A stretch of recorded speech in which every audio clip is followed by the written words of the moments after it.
Assalamualaikum warahmatullahi wabarakatuh. Kami dari kelompok 7 akan mempresentasikan hasil diskusi kami dengan judul jenis reaksi nuklir, mekanisme reaksi nuklir, dan kinematika energi rendah. Adapun nama anggota kami yaitu ada saya sendiri Alfirama Fadila, Nabila Nur Aini, dan Hilmi Alifatunisa. Selanjutnya yaitu yang pertama jenis reaksi nuklir.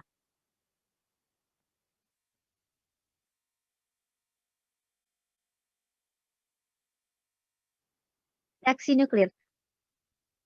Reaksi nuklir merupakan proses pengubahan inti atom melalui reaksi pertukaran dengan partikel-partikel dasar penyusun inti atom. Reaksi nuklir buatan pertama kali dilakukan oleh Rutherford tahun 1919, yaitu dengan menembaki inti nitrogen dengan partikel alfa yang berasal dari peluruhan 214PO. Next, reaksi nuklir dapat ditulis dengan N dengan nomor massa 14 dengan nomor atom 7 dalam kurung alfa, P menjadi inti hasil O dengan nomor massa 17 dan nomor atom 8.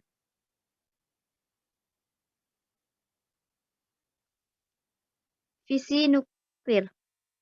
Yang pertama ada hamburan elastis, hamburan inelastik, reaksi fotonuklir, tangkapan radioaktif, reaksi spesial, dan inti gabung.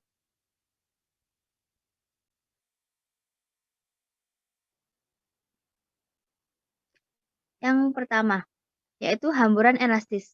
Pada penembakan inti, di mana hasilnya A sama dengan B dan X sama dengan Y, disebut peristiwa hamburan elastis. Partikel penembak menumbuk inti sasaran.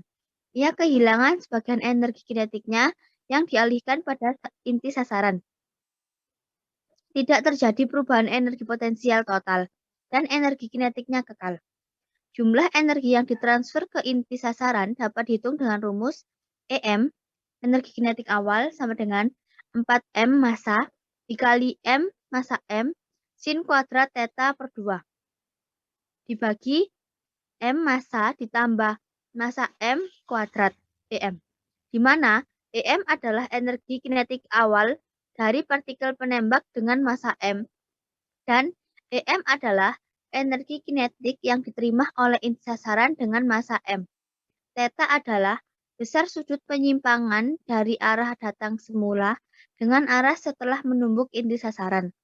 Hamburan elastik digunakan dalam perlambatan neutron cepat oleh moderator di dalam reaktor nuklir.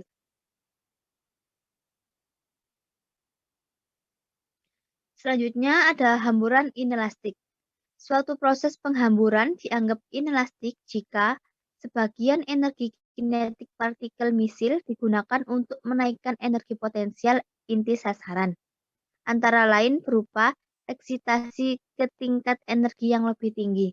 Dalam kasus ini, energi kinetik sistem tidak kekal. Dengan contoh berikut. Next. Yang ketiga ada reaksi fotonuklir.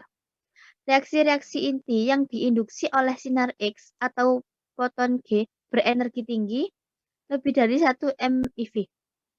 Dipandang sebagai reaksi-reaksi fotonuklir. Dalam reaksi ini, A sama dengan G dan B lebih sering adalah N atau P.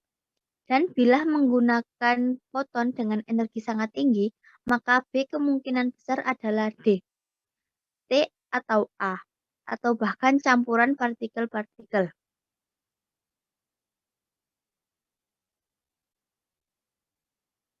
Selanjutnya yaitu tangkapan radioaktif. Pertama, pengertian. Bila partikel misil diserap oleh inti sasaran tereksitasi yang kemudian memancarkan radiasi 1 atau lebih foton gamma. Reaksi yang paling umum adalah Ng, di mana hasilnya adalah isotop dari inti sasaran yang massanya 1 satuan massa lebih besar. Dengan contoh, N nomor massa 23, Na nomor massa 24, P nomor massa 31, P dengan nomor massa 32, dan CNG. Ada pula reaksi PG, tetapi di sini inti hasilnya bukan isotop dari inti sasaran. Contoh berikutnya ada F dengan nomor massa 19, Ne dengan nomor massa 20, dan sebagainya. Reaksi inti jenis lain meliputi reaksi N,P, P,N, N,A, A,N, dan seterusnya. Next.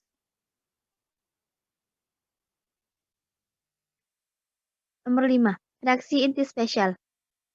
Dalam reaksi-reaksi yang telah disebutkan terdahulu, perbedaan massa inti sasaran dengan inti hasil hanya satu atau beberapa unit massa. Ada sejumlah reaksi inti yang mengakibatkan inti sasaran tersobek-sobek atau terpecah menjadi dua bagian yang massanya lebih kurang sama. Selanjutnya akan dijelaskan oleh Nabila.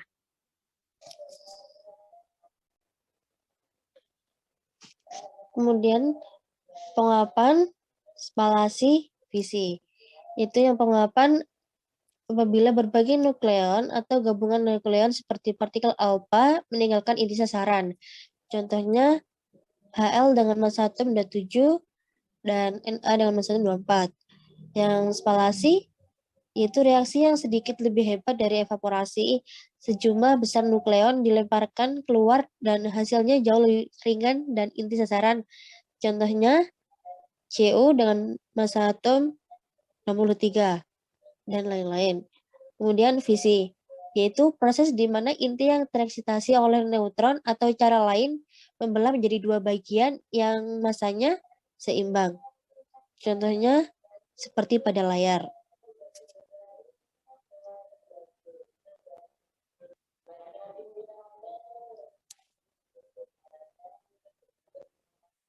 Salah satu reaksi inti yang paling praktis adalah pembentukan inti menjemuk apabila sebuah inti dengan A kurang dari 230 menyerap sebuah neutron. Kebanyakan inti menjemuk ini kemudian akan membelah diri ke dalam dua fragmen inti bermassa sedang dan neutron tambahan. Jenis reaksi inti ini disebut fisi inti. Dalam sebuah reaktor atom, jumlah fisi persatuan waktu dikendalikan oleh penyeraan kelebihan neutron, sehingga secara rata-rata satu neutron dari tiap-tiap fisi menghasilkan satu fisi baru. Panas yang dibebaskan oleh reaksi inti kemudian digunakan untuk menghasilkan uap air guna membangkitkan turbin pembangkit tenaga listrik. Jika reaksinya tidak terkendali, sehingga tiap fisi menghasilkan lebih dari satu neutron, yang kemudian masing-masing memungkinkan terjadinya fisi-fisi berikutnya. Maka jumlah fisi yang terjadi akan meningkat sesuai dengan deret ukur. Akibatnya, semua energi sumber akan terbebaskan dalam selang waktu yang sangat singkat, sehingga menimbulkan ledakan bom nuklir.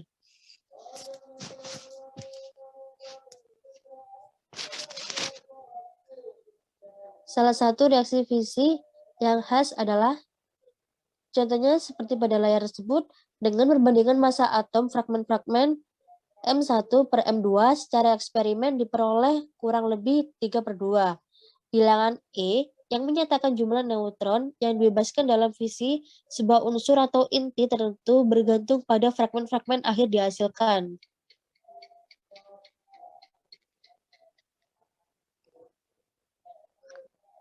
Rumusnya, probabilitas reaksi dapat pula dinyatakan sebagai probabilitas untuk menemukan partikel B pada partikel datang A atau I per I0. Persamaan rumusnya adalah seperti pada layar tersebut, di mana S luas efektif dan N jumlah inti atom.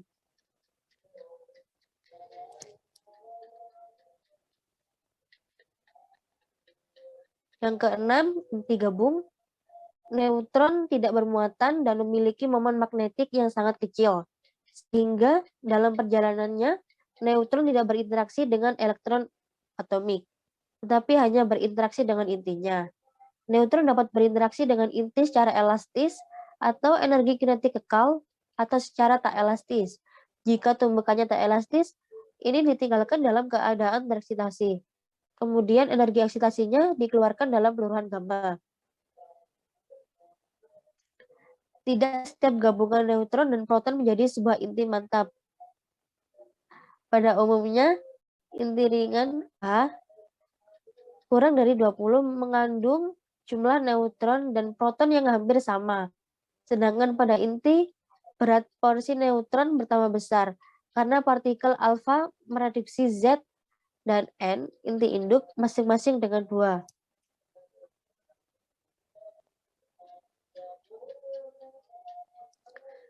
Dalam peluruhan beta positif, sebuah proton menjadi sebuah neutron dan sebuah positron dipancarkan.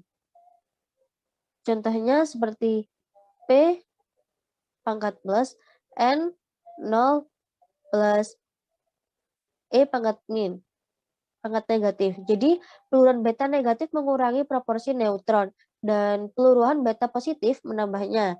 Elektron diabsorpsi oleh proton nuklir yang bertransformasi menjadi neutron. Contohnya seperti itu. Salah satu contoh dari reaksi inti gabung adalah sebagai berikut. Nah, makin banyak energi yang diberikan pada inti, semakin banyak neutron yang kita dapati melingkari inti. Elektronnya meninggalkan inti dan teramati sebagai partikel beta. Dalam peluruhan beta positif, sebuah proton menjadi sebuah neutron dan sebuah positron dipancarkan.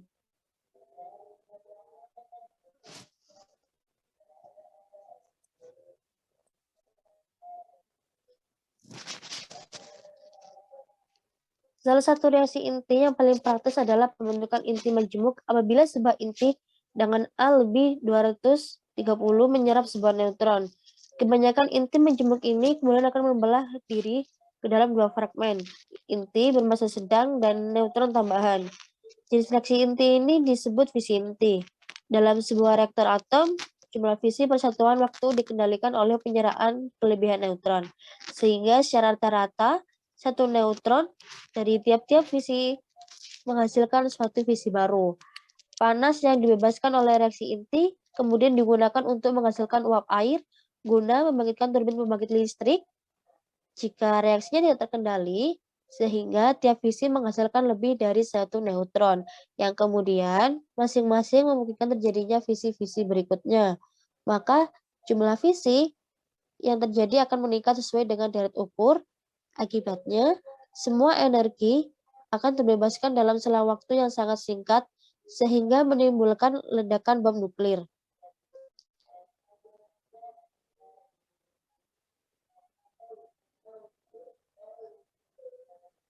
Pembebasan energi dalam fusi menunjukkan bahwa untuk inti-inti ringan, energi ikat per nukleon atau partikel inti pada umumnya meningkat dengan bertambahnya nomor massa A. Sebagai akibatnya, inti yang lebih berat yang dibentuk dari 2 inti yang lebih ringan memiliki energi ikat per nukleon yang lebih besar dari yang dimiliki masing-masing inti semula. Tetapi energi ikat per nukleon yang lebih besar dari yang dimiliki masing-masing inti semula. Tetapi energi ikat yang lebih tinggi berarti massa diam yang bersangkutan lebih rendah. Kemudian dilanjutkan oleh Alifa.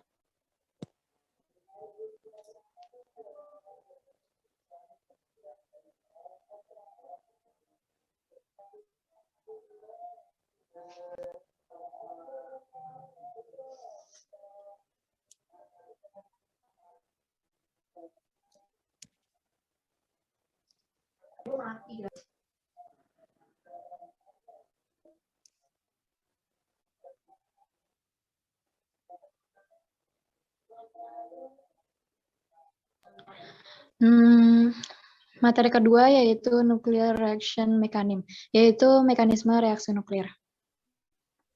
Next. Yang pertama yaitu reaksi fisi. Teori asli tentang proses fisi dikembangkan oleh Born dan Wheeler pada tahun 1939 didasarkan pada model tetes cairan. Proses tersebut secara sederhana digambarkan bahwa energi ikat tangkapan neutron menyebabkan inti majemuk bergetar secara hebat, sehingga inti terbelah.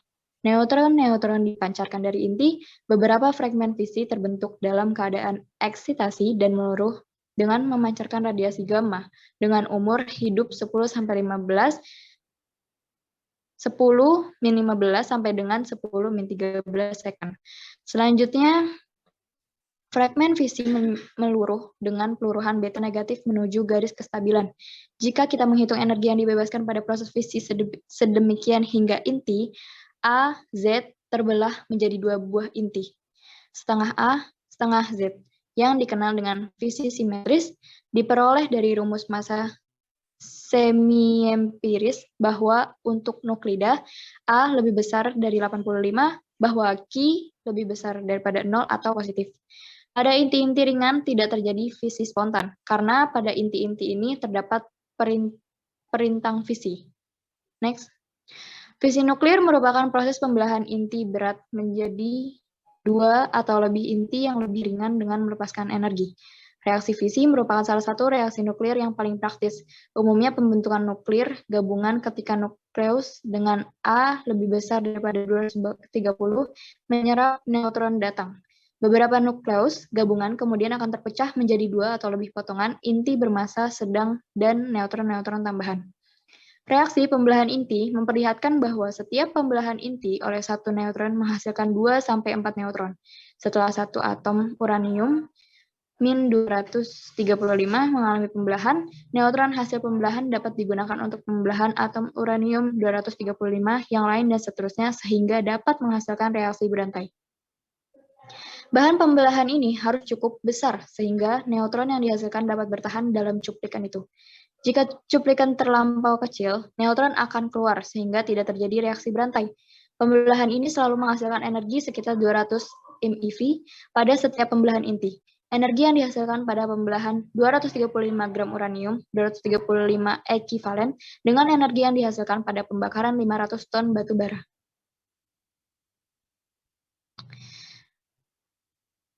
Di sini kita bisa melihat proses pembelahannya. Pada gambar A, yaitu inti diberi energi aktivitas untuk menjadi lonjong, dan B, terjadi vibrasi kolektif, C, energi eksitasi rendah terjadi osilasi, lalu energi eksitasi besar inti terdeformasi. Suatu inti berat stabil ibarat status agak sedikit melonjong pada seperti gambar apabila inti itu diganggu, seperti menyerap sebuah neutron atau proton berenergi tinggi. Tetesan inti bervibrasi. Bentuk inti berubah dengan cepat, berulang kali dari bentuk yang lebih lonjong ke yang agak bundar.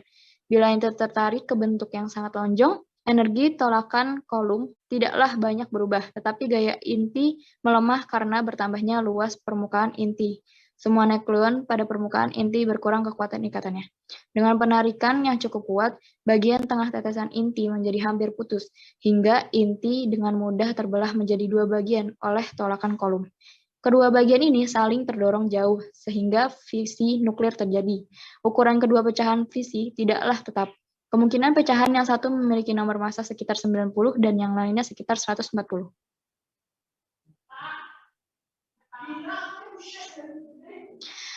Di sini terdapat gambar diagram proses pembelahan 235. U dengan atom 235.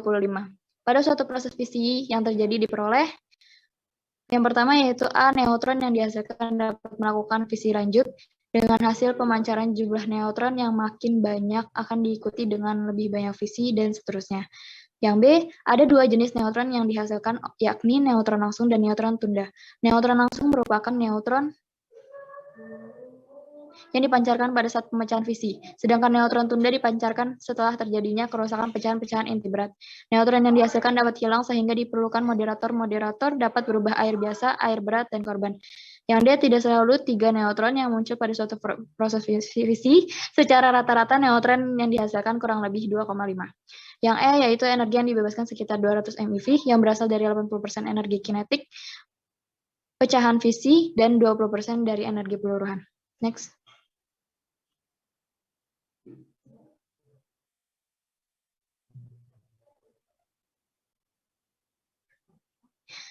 Yang kedua yaitu reaksi fisi. Fusi nuklir kebalikan dari fisi nuklir. Penyatuan dua inti ringan menjadi inti yang lebih berat dan menggunakan energi pengikatan yang dilepaskan, namun untuk mencapai hal ini secara terkendali sangat tidak mudah. Ini karena inti bermuatan listrik positif dan bertolakan satu sama lain dengan kuat jika dipaksa bersatu. Karena itu, sebuah gaya yang cukup kuat diperlukan untuk mengatasi raya repulatif di antara mereka agar fusi terjadi. Energi kinetik yang dibutuhkan ini setara dengan temperatur sekitar 20-30 juta Celcius. Temperatur ini luar biasa tinggi sehingga tidak ada pun benda padat untuk menampung partikel-partikel yang akan terlibat dalam reaksi fusi ini tahap terhadapnya. Jadi jika tidak ada satu mekanisme pun di dunia yang dapat merealisasi fusi kecuali panas dari bom atom. Proses ini membutuhkan energi yang besar untuk menggabungkan inti nuklir, bahkan elemen yang paling ringan, hidrogen tetap fusi inti atom yang ringan, yang membentuk inti atom yang lebih berat dan neutron bebas, akan menghasilkan energi yang lebih besar lagi dan energi yang dibutuhkan untuk menggabungkan mereka. Next.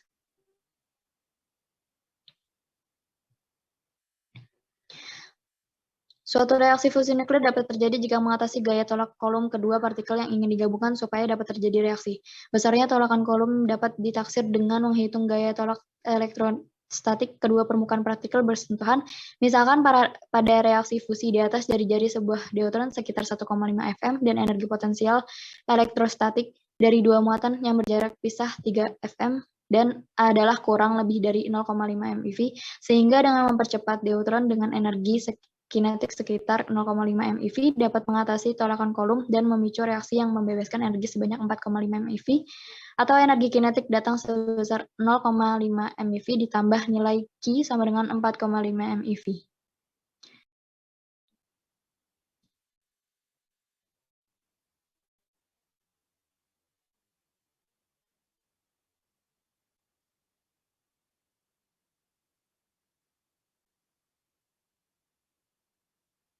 Yang ketiga adalah low energy kinematics atau kinema energi rendah.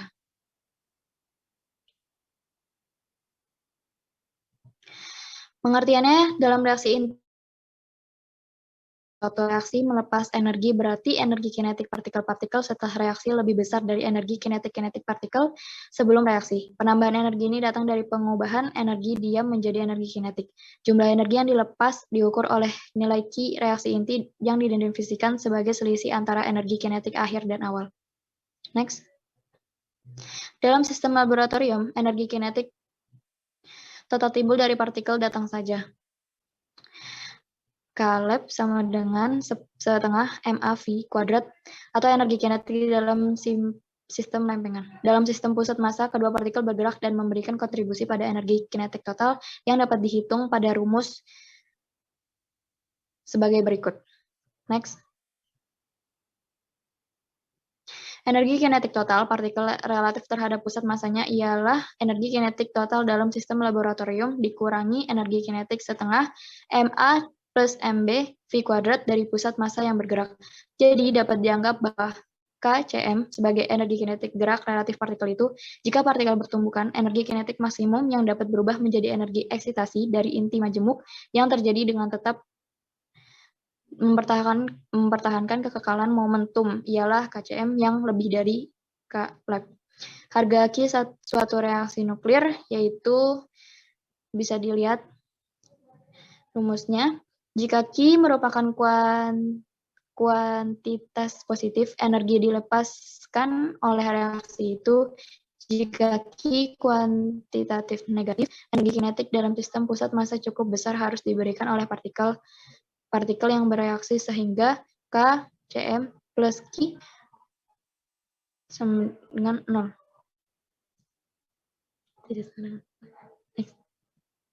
Oke, cukup sekian presentasi dari kami. Kurang lebihnya mohon maaf. Wabillahi taufiq wa hidayah. Wassalamualaikum warahmatullahi wabarakatuh. Waalaikumsalam warahmatullahi wabarakatuh.